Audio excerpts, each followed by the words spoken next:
నమస్తే అందరికీ. ముందుగా మీ అందరికీ మనస్ఫూర్తిగా క్షమాపణలు కోరుకుంటున్నామండి. సో ఈ క్లియరెన్స్ సేల్లో క్రౌడ్ని మేనేజ్ చేయడంలో మేము ఫెయిల్ అయ్యామని ఒప్పుకుంటున్నాము. కానీ మేము ఫెయిల్ అయింది మీ ప్రేమ ముందు, మా ఆనెస్టీలో అయితే కాదు. సోషల్ మీడియాలో అందరూ ఒకే వైపే స్టోరీ చూస్తున్నారండి. Other side of the story కూడా ఒకసారి వినండి. మేము 10,000 స్క్వేర్ ఫీట్ ఉన్న పెద్ద హాల్ సెలెక్ట్ చేసుకున్నాము. దాంట్లో ప్రాపర్గా సెక్యూరిటీ క్లూ లైనర్స్తో అన్నీ ప్రాపర్గా అరేంజ్ చేసామండి. కానీ ఒక 1 అవర్లోనే మేము ఎక్స్పెక్ట్ చేసిన కంటే 100 రెట్లు క్రౌడ్ వచ్చారు. మేము ఫస్ట్ 1 అవర్లోనే క్రౌడ్ని ఆపడానికి ట్రై చేసామండి. కానీ కొంతమంది గేట్స్ బ్రేక్ చేసి మరీ లోపలికి వచ్చేసారు. సో దానివల్ల సిచ్యువేషన్ కంట్రోల్ తప్పింది. మేము ప్రాపర్గా అరేంజ్ చేసుకున్న సిస్టమ్స్ అండ్ బిల్ కౌంటర్స్ కూడా బ్రేక్ అయిపోయాయి.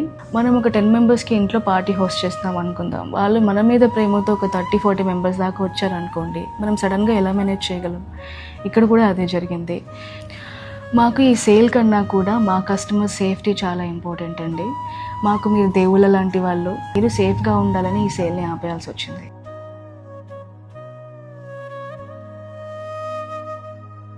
మీరు చూపించే ప్రేమకి మేము ఇప్పటికీ రుణపడి ఉంటామండి. మీకు జరిగిన ఇబ్బందికి మళ్ళీ ఒకసారి సారీ చెప్తున్నాము. మీరు ఇచ్చిన సపోర్ట్కి, మీ పేషెన్స్కి చాలా చాలా థ్యాంక్స్ అండి. మన ఆర్కే కలెక్షన్స్ మీతో ఎప్పటికీ నిలబడి ఉంటుంది. నమస్కారం.